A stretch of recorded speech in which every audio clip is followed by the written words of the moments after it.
Seattle is in a state of terror. Police are baffled by the escalating murders and disappearances. Theories range from a vicious new gang to a wildly active serial killer.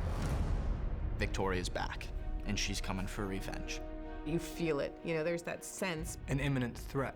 She only has to kill one vulnerable person. The Cullens destroyed her love, and she's gonna destroy theirs. This one, Victoria really goes to town, doesn't she? She is absolutely fixated on ending Bella's life. Her lover was killed by Edward, and she wants to make Edward suffer by killing Bella. Victoria is scorned and feels like she needs to inflict on Edward and Bella what she had to go through. With James, it was a game, it was a hunt. Whereas in this film, it's vengeance. Bloodlust and anger and violence. I think that's scarier than anything. Victoria is delicious to write for because she is so evil and just so completely dead set on what she wants and on what's her revenge and her passion for that. Victoria's an interesting character because she's not a particularly verbal character. She isn't someone who, if she's upset with you, she's gonna come up and punch you in the face. Not at all. She's somebody who works behind the scenes. She's always careful not to put herself in danger as much as she can help it. Because her instincts are always to evade. That's her strongest gift, is her gift of evasion. She is an amazing escape artist. Can't be caught. Always appearing out of nowhere, always disappearing into nowhere.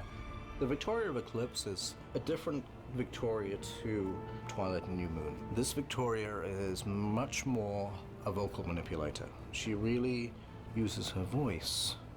She's a much quieter seductress. She's very seductive and she's very intense, but she has this kind of in her manipulation, you can hear that she's also sort of like this little girl, and it's kind of terrifying. She is not a predator so much. She's not the aggressor.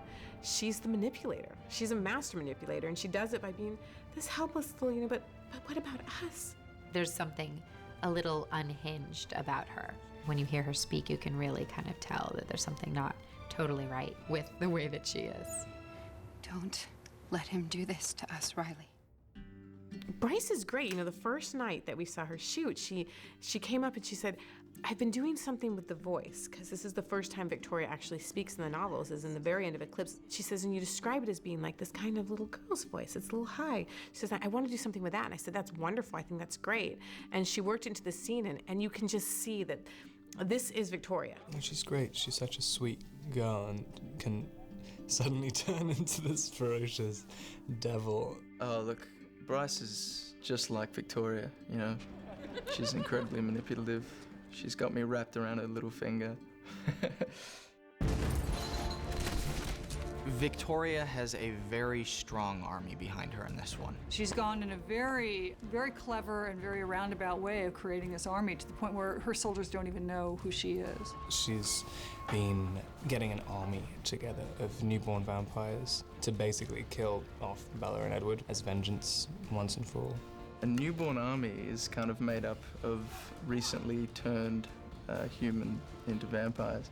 It's roughly the first 1, 2, 3 months where they are still instilled with the traits of both, so they're crazed. Newborns are the strongest in their first year of life and make for very good, strong, disposable soldiers. They're uncontrollable and they're unpredictable. Ravenous, crazy vampires. Instinctual. Vicious and crazy and wild. Insatiable thirst. The newborns are stronger, faster. They sort of operate purely just on instinct. And you basically just want to kill. So that's really useful if you're building an army.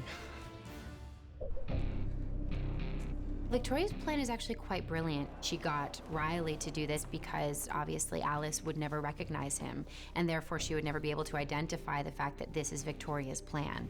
If she did everything herself, then with Alice seeing the future and Edward reading minds, they would all know immediately that Victoria was behind it. It's a really great part in her plan because she's got us so confused and concerned with this army rather than her. Riley captures these human beings, and Victoria turns them into vampires. Welcome to the army. And so she creates her army, and she puts Riley in charge of it, and he's doing all the dirty work, and the poor kid goes from being a very sweet college kid, and she twists him into something very dark and becomes a very dangerous weapon. Well, when you first meet Riley, he's this kind of fresh-faced college student, then he gets transformed by Victoria into a vampire. I had a lot of friends who kind of go crazy for Twilight. I think one of them fainted when they found out that I got cast as Riley. He's a new actor from Australia, and as we all kind of collectively started to look at his audition, we realized this is a fantastic young actor. Xavier is such a lovely person, and he's really sweet. And then you get him on set, and 1 second he's this adorable, you know, oh, everything's lovely, and he walks out there screaming, and the whole set, everyone just stopped. What did I say about a low profile?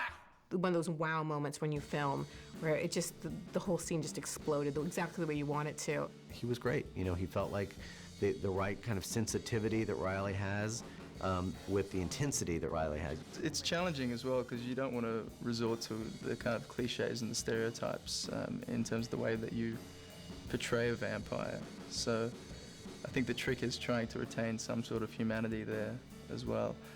But it's a lot of fun, you know, I get to throw people off burning cars and smash them into walls and stuff like that. So I'm having a good time. I think she chooses Riley because she knows that she could control him. Is madly in love with Victoria and will do anything to protect her. She has him so wound around her little finger. She has taken him on sort of as a pet almost. And he doesn't know the world that he's in. He doesn't know what he's gotten himself into. Riley's kind of been kept in the dark as to what Victoria's motivations are. You're doing this for us. And so she's able to twist him around, and it's really interesting to watch. It's very sad. It's one of the more tragic elements because he's a victim. You know, he's truly a victim of her plan, and she obviously has no intention of following through with anything that she's promised him. She seduces him in a really clever and really manipulative way by making him feel that she needs him and making him believe that she truly loves him. And she maybe is in love with him to a degree, but at the end of the day, she has this grudge, and she's going to go and she's going to do what she's going to do. And you know what? She'll sacrifice that love. Victoria! Victoria!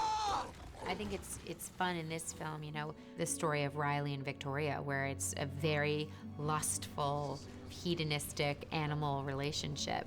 And to juxtapose that with Bella and Edward. The opposite of the all or nothing monogamous relationship that Bella and Edward have, in a way. It's kind of this carnal love and this pure, true love. And that's an interesting balance too, I think. One of the fun things about Eclipse for me is that if you look at something from someone's perspective, even Victoria, I can totally understand her point. You know, if you're a vampire and those are the only things that really matter to you and everyone else is kind of like a hamburger, you know, who cares about their feelings, right? And somebody took away the person you loved for a stupid hamburger, of course, you know, I can absolutely understand her side of things. The most difficult thing for a human being to do is to accept something. Accepting the violence that's been done to you or accepting whatever you've been through and forgive the person who victimized you. On the opposite end of the spectrum is revenge. Not accepting what's happened to you, not even beginning to forgive the person who's done this wrong against you and doing this eye for an eye thing. That's kind of, I think, the hardest thing that we're faced with as human beings.